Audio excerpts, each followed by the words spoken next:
Here is somebody that we hear from every now and again.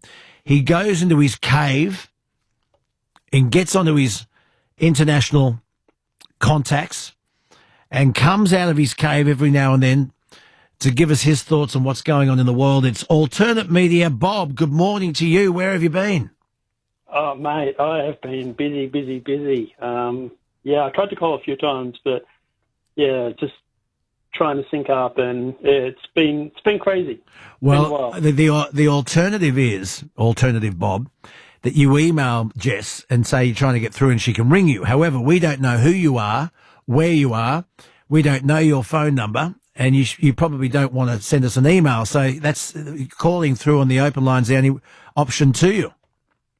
Yeah, and there were a couple of times I called in and I spoke to when Jess was away, and you guys weren't interested in that sort of stuff. So, yeah, there was a couple of times. But you see, you haven't done legal compliance training like I have. I've been doing this for a long, long time. And, Bob, sometimes some of the things you want to talk about will be finding me in the Supreme Court for libel and defamation. So I do have to make a call sometimes. Yes, I know. Totally understand it. Anyway, you have been watching the rise and fall again of Afghanistan. 20 years, and everyone's asking, was it worth it? Was it worth it? Why did we go into Afghanistan in the first place? Was it to defeat the Taliban and terrorism because of 9/11? Or is there more to it than that? And, Bob, why has Biden pulled their troops out? It was Trump that negotiated the deal with the Taliban. Biden is following on from Trump. They're leaving a lot of people behind. The scenes that we're seeing on our news from Kabul and the airport, not pretty. What's your take on the whole withdrawal from Afghanistan deal? Okay, so going into Afghanistan in the original first place, it's the military-industrial complex. It's Boeing, it's these large corporations that don't just make planes, they make bombs, and they want to keep making bombs, right? So they have these presidents that will their cycle, 3 to 5 years, will go through and they'll attack someone and drop a few bombs and they make a few $1 billion and then cycle repeats, which is why we're in the situation we're in at the moment. So are you saying that war is good for business? Oh, yeah. Really good for Boeing. Boeing and all those sort of places really love war. And this is why you have the situation where we have at the moment. If anybody thinks the U.S. can send $80 million or $80 billion, whatever it was, some massive amount of equipment over to Afghanistan, but can't seem to get it back, it's like, come on, guys, like, seriously. I think it was Julian Assange, actually, that said this best, is that the U.S. uses war as a sort of money laundering sort of effect. Why did they leave all those weapons and vehicles and aeroplanes behind? If they couldn't get them back to the United States, why didn't they destroy them? Exactly. That's the question. No, I've been asking myself that question. Why hand over those, nearly $2 trillion worth has been spent on the 20 years in Afghanistan. The billions and billions of dollars worth of, military equipment that they've left behind for the Taliban to pick up and use. I'm scratching my head. Why wouldn't you destroy it all? You would. That's the thing. And at the end of the day, if they did destroy it, here's the question: is what would the Taliban use to attack the Americans in 2-3 years once they've sorted out? Once the Taliban's gone through it, what will happen in the next year or so? The Taliban's going to be preoccupied with of securing their power in Afghanistan, right? They're securing their government and everything like that. And then after that, what you'll find is that the US will start having these skirmishes with the Afghanistan people or the Taliban, and you're going to find that the weapons that the US left behind is going to be the same weapons that they're going to be using in 3 to 4 years to attack the Americans, which is then going to give the Americans an excuse to go back to attack them again, because Boeing still needs to drop more bombs. It's a cycle. Like the saying goes, the US has never finished a war since World War II. And if they ever did finish the war, they wouldn't have anyone to invade in 5 years' time. Alternate Media Bob is online. He comes up with these thoughts, and it's interesting stuff. Can I ask you this? Mm-hmm. The heroin cocaine trade, the opioid trade, the price of cocaine and heroin, deeply affected by the American invasion of Afghanistan, because that's where most of the world's cocaine and heroin was coming from, and the poppy trade. That didn't stop, but it was curbed dramatically. They're now saying that Afghanistan's opium economy is going to go through the roof again, and whilst there's a glut of opiate drugs available for the Western world, the price will then come down again. Your thoughts? That's the theory. Yeah, so the US didn't really stop the Taliban or the Afghanis from mining opium. That you actually have the US generals saying on camera that the reason they didn't stop them is because it would be against their heritage or whatever it was. But what happens is that Afghanistan's actually sitting on, I think it was like $1 trillion worth of lithium that we need for batteries. So Afghanistan, right. What we're going to see is the Taliban move away from what I suspect, move away from opium and stuff like that, and they're going to set up this very, very cozy deal with China and Russia as to get access to that lithium supply, because they're sitting on a liquid gold mine there. Now, the question you have to ask is, well, the US has been there for 20 years. They knew about the lithium for the 20 years. Why didn't they mine it? Well, they didn't care. But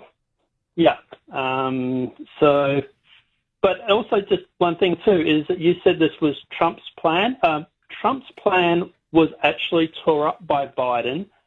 What's happening now is actually Biden's plan when he actually went over and started. Okay, but it was Trump that negotiated the withdrawal of the United States troops with the Taliban. Yes, and the Taliban was A-OK with that deal. They were all on board. And then Biden ripped it up and tried to renegotiate the whole thing, and that's where it's all fallen apart. So when's the deadline? August 31. Today's the 26th. Yeah, and the Taliban has said they are not moving that deadline. That is a set-in-stone deadline. And so what happens to American citizens who are in Afghanistan and August 31 comes and goes? What happens then? We're going to start seeing them as hostage videos. What have we learnt in 20 years? Boeing makes a lot of money from dropping bombs. War is good business, eh? War is good business. The idea was to hammer the Taliban and stop Afghanistan being used as a base to train terrorists. They caught Osama bin Laden in Pakistan in 2011. That was a long time ago. Biden says that the whole occupation of Afghanistan was not about nation rebuilding. It was about getting rid of the Taliban. He's kidding, isn't he? It was about nation rebuilding, or an attempt at nation rebuilding, wasn't it? Well, it depends on who you believe. But at the end of the day, to me, it's, look, Biden had to pull out of Afghanistan because Trump has already said that he was going to do it. So Biden couldn't back down on that. But they obviously had no exit plan. Otherwise, they wouldn't be in this shit fight they're in now. No. And interesting enough is that you're seeing Kamala trying to distance herself from this when she was the one that was supposedly put in charge of this whole thing. And Biden is literally not really doing many president, interviews or anything like that. I read somewhere yesterday that Osama bin Laden said back in 2010, he said to his troops in the Taliban, he said, leave Joe Biden alone. Do not harm a hair on Joe Biden's head because he's an idiot and he'll be in charge one day. Yep. But hey, at least we have a president that doesn't send mean tweets. Yeah. All right. Do we miss Trump yet? It's funny. Donald Trump was he was chairing one of those big Republican what do you call them? Conventions. It was sort of like a convention, yeah. And they were all cheering him and clapping and everything until he said, "Go get vaccinated." He said, "I've been vaccinated. It's great. Go and get it." And they all started booing him. Gee, it's a very thin line. Oh yeah, this is the thing. They always say that Trump's base is a cult, but here's the question, right? Is if Trump's base was a cult, they wouldn't be sitting there booing him over him simply mentioning vaccination. He just mentioned the vaccination, and they all started booing him. It was very, very strange.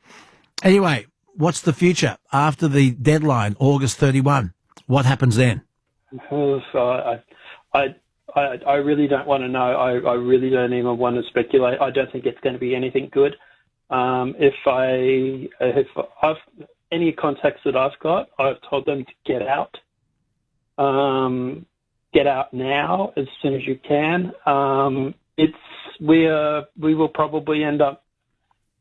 I don't think we'll see it on the mainstream media because the mainstream media will probably want to ignore it. But we're going to start seeing probably hostages.